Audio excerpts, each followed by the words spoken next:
여러분 에디슨 모터스요. 에디슨 모터스 100억 빚더하는 전북 이런 보도가 나와요.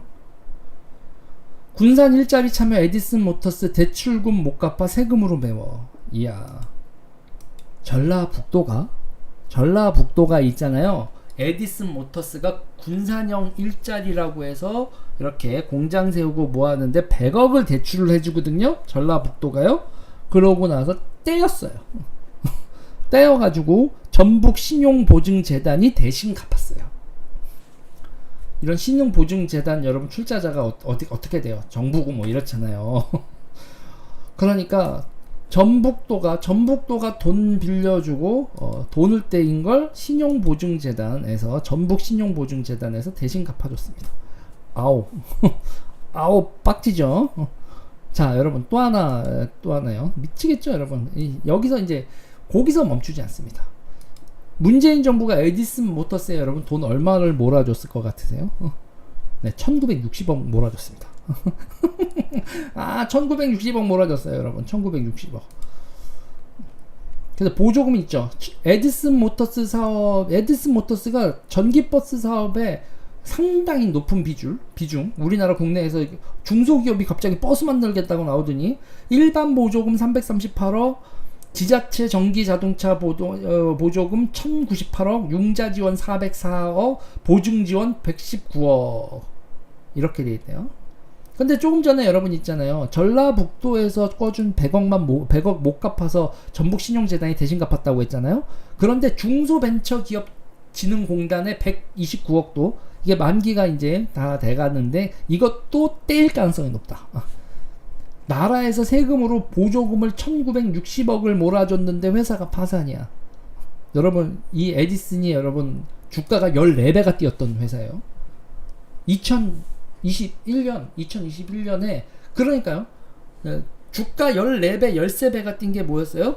남국이 코인 그 위믹스 코인의 그 위메이드 뭐예요? 그 코인 회사 그거하고 위메이드하고 에디슨 모터 두 개가 여러분 문재인 정부에서 1년 사이에 13배 14배 주식이 뛴 종목이라니까.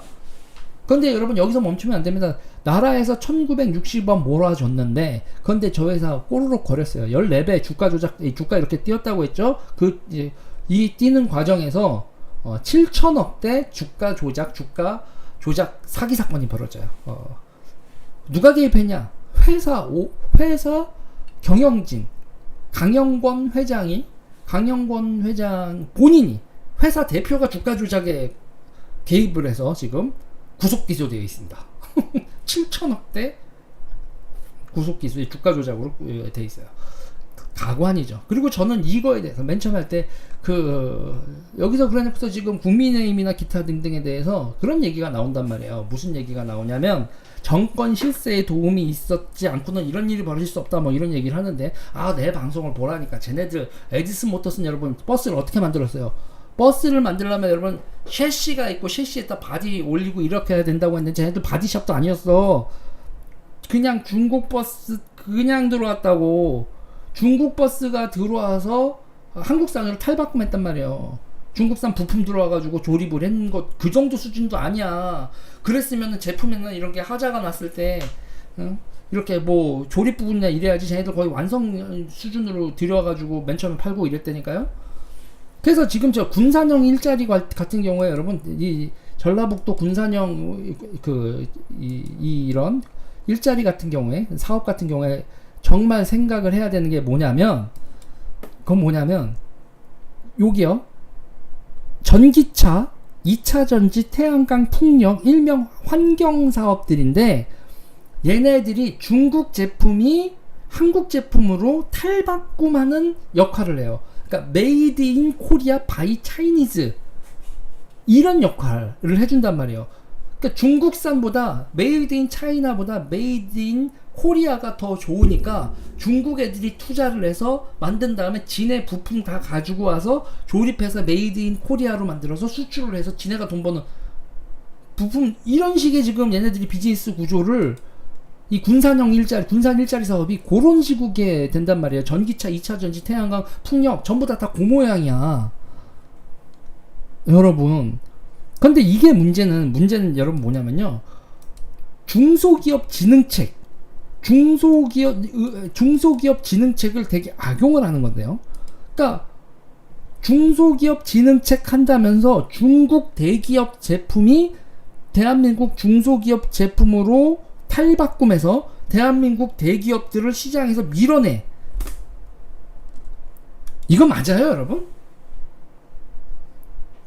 대한민국은 중소기업을 우대하니까 대한민국은 중소기업을 우대하는 걸 악용해서 중국 대기업 제품이 부품으로 돌아와서 대한민국 중소기업, 중국이 투자한 중소기업집이야. 그렇게 탈바꿈 해가지고 대한민국 대기업들을 시장 점유율을 밀어내서 전기버스가 대표적인 거예요. 현대버스가 어떻게 점유율이 50%가 전기버스에서 대한민국 점유율이 뚝뚝뚝뚝 30% 다 나머지 다 중국 거 아니면 중국산 부품 쓰고 있는 중소기업들 제품 말이 돼요? 이게 말이 된다고 생각하십니까? 그래서 전기차 2차전지 여러분 지금 정말 중요한 거잖아요. 중국의 LFP 배터리 이런 거 지금 시장 점유율 쭉쭉 올려나가고 있는데, 그런데 그거를 중국은 우리나라 배터리에 보조금을 안 주고 우리는 중국산 내 보조금을 주면서, 이게 무슨 상호주의가 이렇게 안 돼도 이렇게 안 돼? 그렇잖아요. 그러니까 전기차, 2차전지, 태양광, 풍력 등 환경산업들을 유치하면서 군산형 일자리라고 하면서 중국하고 이렇게 커넥션이 되고, 거기다가 이런 주가 조작 사건이나 벌어지고 돈이나 떼이고 100억 이미 떼었고 129억 떼일 예정이고, 그러면서도 뭐라고 하냐면, 자 보세요. 이게 언더도그만 제가 맨날 얘기하잖아요. 약한 건 선이 아니라고. 근데 약한 자를 돕는다. 중소기업도 대기업 대비 약하다 그러면서 이렇게 돕자 그러잖아요. 전라북도도 우리는 말이야 산업도 발달 안 되고 막 이렇게 억울해 뭐 이런 거. 전라도도 약자 포지션. 그러니까 우리가 이렇게 약자인 척하면 이렇게 떼를 쓰고 많은 걸 얻어내는 나라면, 그리고 개판 쳐도 욕도 못하는 나라면 이게 나라가 제대로 돌아가겠어요? 그리고 이거는요, 여러분, 에디슨 모터스는 진짜 오랫동안 지켜보신 분들은 아시지 않습니까? 저 오랫동안 지켜보신 분들은 이거 세상에 나오기도 전에 이 새끼들이 이런 일을 하고 있고 2차전지 막 뭐라고 하고 있다고 막 제가 난리를 쳤었잖아요. 웃기죠? 그게 이렇게 결국은 세상에 나오고. 그런데 제가 진짜 열받는 건 뭔지 아십니까? 이 문제가 아직도 클리어하게 해결이 안 된다는 거야. 일단 강영권 주가 조작 사건 이런 거 나오면서 문재인 정권 실세들 얼마만큼 나오는지 진짜 개봉 박두인데, 나라가 좌우 없이 그러지 말고 좌우 분명히 가리고 잘못한 건지 이런 거 좀 확실히 정리하자. 이재명도 이재명인데 이것도 좀 확실히 좀 정리하고 넘어가야 된다라고 저는 생각합니다.